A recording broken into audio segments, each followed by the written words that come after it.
So it's my pleasure to welcome you back. And now we're going to have a wonderful workshop from two of our incredible ADW trainers. Amy Brown, who is ADW's lead instructor and who has an enormous amount of training experience, expertise, just you name it. Amy is just a superstar in this work, in my opinion, and I think in a whole lot of people's opinions. And she has so much experience working with dolphins and sea lions and just all kinds of incredible animals in her expertise and toolbox. And then Mara, who is also you're going to hear from today, is incredible and has just a wealth of knowledge in marine biology and all kinds of dog training and working with diverse populations, working with children with disabilities through her past work at Challenge New Mexico. So we are thrilled to have them, and they have prepared some really great information for you today. And Amy is going to do an introduction of the videos, but it's called Bridging the Gap, No Contact, Low Contact Behaviors. So with that, I will turn it over.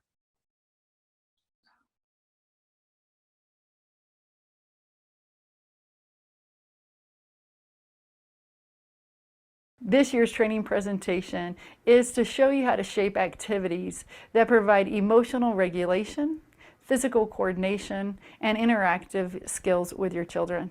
These are based on low contact games for children that may be hesitant to interact with your canine partner. At the end of each training segment, we're going to have a short time for questions and answers that are particular to that segment. This is a clip of Barney and trainer Mara. They're working on a ball push. You're going to notice that we have already prepared and selected the correct size ball, which is large enough so Barney can't pick it up. There is a piece of tape on the ball, which will be the visual for him to do a target. This is a dog who is already clicker savvy and knows and understands what a hand target is. So all those things are in place as we begin. Mara's actually hand targeting Barney far to the right hand side so that he can walk in and be in a proper position to be able to walk forward and to nose target to the piece of tape. So that's why he's going away to come toward.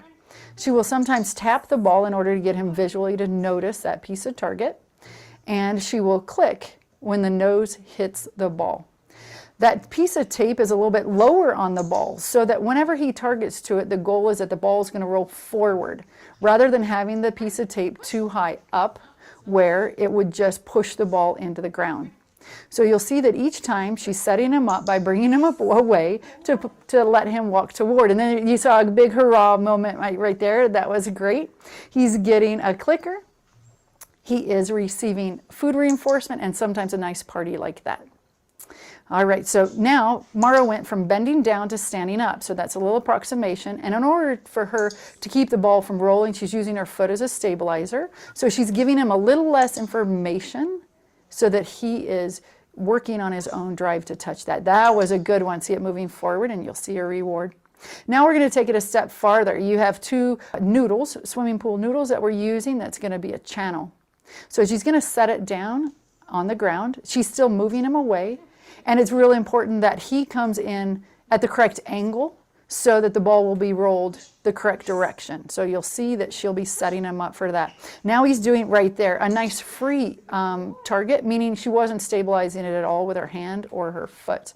She's going to take it back and start at the beginning. So it's a lot of these small steps. She's once again getting him to the right so he can push it down the channel. That's a free target he's doing right there. She's no longer stabilizing it. And let's see. And what does she do if he does something incorrect? Pretty much nothing. She's just going to set it up. She's going to regroup and let him start again.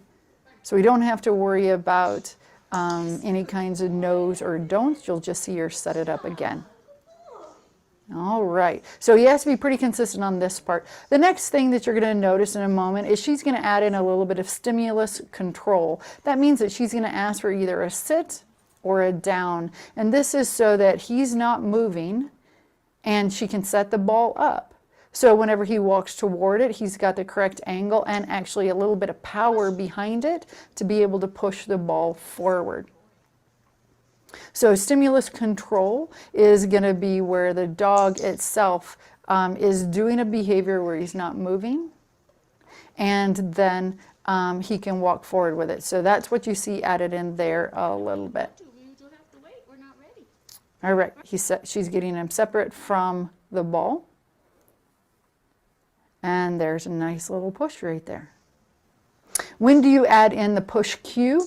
You're going to have the dog being able to voluntarily go forward and touch this ball about 80% of the time before you add in the cue push. So does anyone have any questions? We were building a novel behavior for Barney. So you can see we broke it up into small steps and then added on each foundational step to reach that terminal where he could shoot the ball down the channel. Does anyone have any questions about how we built that behavior?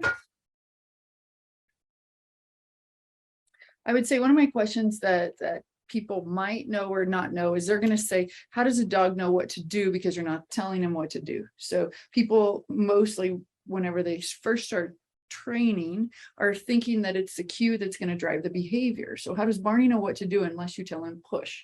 Because you said we're not going to give him the verbal cue until he does this 80% of the time, 8 out of 10 times. So how do you get him to do something if you're not asking him to do something?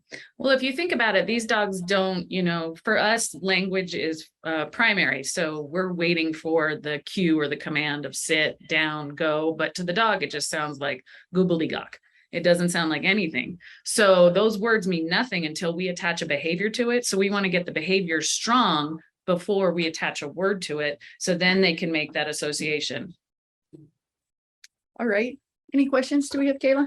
We have one question that says, can you have the dog do a down stay or a sit stay while you set up the ball? Yes, of course. That goes back to that impulse control. So you can, definitely pair those behaviors before to have them separate as they're in a down stay or a sit stay to kind of give yourself some space, take a minute, get everything set up before you proceed to the first step. Because part of it, what you're doing as well is you're asking the dog to volunteer this action. So you don't want in the middle of it to be telling them, don't stop, quit, because they're actively trying to engage. So by giving them an alternative behavior, an incompatible behavior like a sit or a down, then they're doing something to control their body, and it gives you a chance to set that ball up correctly. And then almost it becomes the reward of you get to do it now. You can use that behavior as a reinforcer for doing a great, body control, impulse control behavior like a sit or a down. All right. Any other questions? How would you set this up for a child to do it? Okay. How would you set that up? Well, you would always start with, just having the dog be able to do the push on the ball. So you could have the dog or the child holding the ball and just having the dog approach and just doing the nose touch to the ball so that they can start that way. And then you could have the child put the ball on the ground and you could kind of help direct from the back or kind of guide the dog towards the ball to be able to do the push. Mm-hmm. And it's fun to do down a hallway or in an enclosed office or something where the ball's not going to roll and go knock things over. Right. I can imagine that you could build on this depending on your kids. You could have the dog roll the ball to the child and the dog can push the ball back. That'd be one form of a game, or maybe even set up bowling pins. Yes. So the child can help set up the pins and, make that into a game of how many pins is a dog knocking over and involve the child in that. That might be a way to grow this. It's kind of up to the handler, the trainer's creativity of the different things that they can do with a behavior like this.